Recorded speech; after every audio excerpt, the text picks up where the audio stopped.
a pergunta permanece: que tipo de igreja, que tipo de comunidade Jesus intencionou?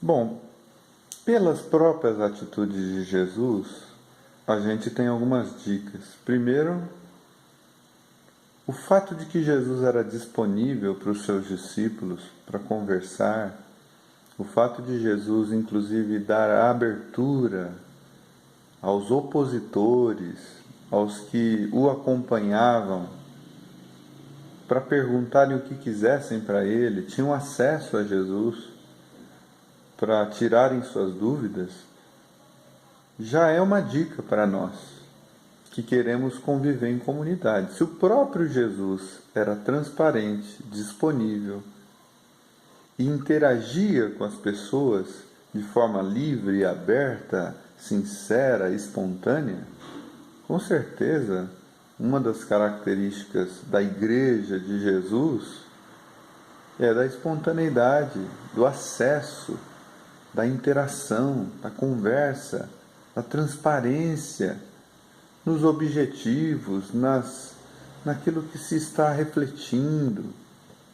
Com certeza, uma das características não é 2 ou 3 falando e os outros apenas ouvindo, recebendo, aceitando e fazendo o que esses 2 ou 3 querem.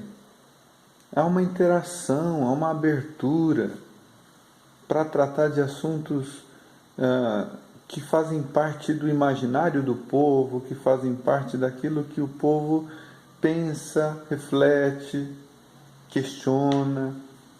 Quer dizer, essa abertura, esse diálogo, essa interação, ela é essencial para o ser comunidade. Não dá mais para a gente experimentar na comunidade um regime totalitário, onde há 2 ou 3 que comandam, como se estivesse comandando um exército, onde o exército só tem que dizer o tempo todo sim senhor, sim senhor, sim senhor. Então, hoje em dia eu vejo essa característica como faltando nas comunidades. Todos veem as críticas do povo como uma afronta à autoridade e evocam textos como que dizendo: não toque no ungido do Senhor, não fale do ungido do Senhor, e não se há abertura para o diálogo, para a conversa franca e para o tratamento das questões de forma transparente. A Igreja de Jesus, ao meu ver, começa por aí. E você vai ver esse eco nas palavras do apóstolo Paulo, quando ele diz assim: olha, quando vocês se reúnem, um tem salmo, o outro tem hino, o outro tem profecia, façam tudo para edificação. Veja que a coisa é descentralizada. Veja que as pessoas têm oportunidade de participar. Veja que é necessário lidar com o dom de cada um, com a experiência de cada um, com a opinião de cada um, com a possibilidade de cada um, exortar, ensinar, ajudar, opinar, fazer valer a sua voz. Veja que ali já havia democracia, já havia uma espécie de democracia, porque as pessoas não são convidadas apenas a ficarem numa posição passiva, recebendo e obedecendo. As pessoas são convidadas a exercerem a sua capacidade de servir de acordo com a sua própria capacidade recebida por Deus, o seu dom, a sua própria vocação. Então, nesse primeiro momento, eu quero deixar isso para você. Uma das principais características da comunidade que Jesus veio promover, a igreja que Jesus veio de fato conduzir sobre a terra, é que cada um tem a oportunidade de lidar com cada um de forma aberta, franca, transparente, interagindo, servindo e sendo servido, ajudando e sendo ajudado. Não há lugar para nenhuma forma de governo totalitário, nenhuma forma de enrijecimento na condução das coisas. Jesus não era assim. Jesus sabia, inclusive, mudar o seu próprio caminho quando necessário. Mudava o script das coisas. E os seus discípulos também foram estimulados a isso, a serem conduzidos pelo Espírito. Apacenta as minhas ovelhas, disse Jesus a Pedro. Cuida do meu rebanho. Cuida do meu rebanho.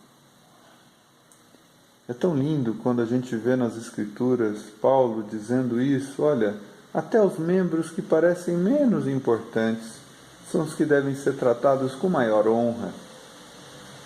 É tão bonito o apóstolo Pedro dizer, olha, se alguém, cada um exerce o seu ministério conforme aquilo que recebeu. Se é servir, sirva. Se é falar, fale. Se é exercer misericórdia, que exerça. Cada um tem que ter o espaço adequado para interagir com o outro, para trocar com o outro amor, misericórdia, compaixão. Eu acho que essa é uma característica crucial, mas tão pouco encontrada nos nossos dias. Nos nossos dias, o que prevalece é alguém que se diz conhecedor de tudo, que se diz detentor da verdade, dizendo às pessoas o que elas devem pensar, o que elas devem fazer, a agenda delas e como elas devem proceder. E há muito pouco espaço para autocrítica, para autoavaliações, para a experiência de você perceber em que nós precisamos melhorar como comunidade. E há sempre uma visão triunfalista das coisas, de que não importa o que a gente faça, nós temos o Espírito de Deus e tudo vai dar certo, e os fins justificam os meios, e então muita coisa inegociável, valores inegociáveis acabam sendo negociados, porque em nome da liberdade do Espírito nós somos chamados a um regime fechado e que não contempla aquilo que é essencial em qualquer comunidade, a capacidade de ouvir o outro, falando coisas que eu não gosto de ouvir, mas que são remédio que curará as feridas comunitárias.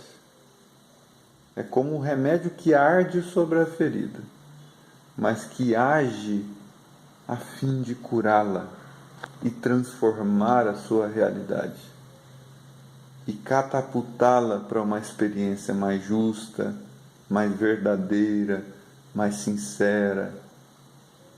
Portanto, guarde isso no coração. Jesus era disponível às pessoas. Os diálogos eram permitidos e estimulados.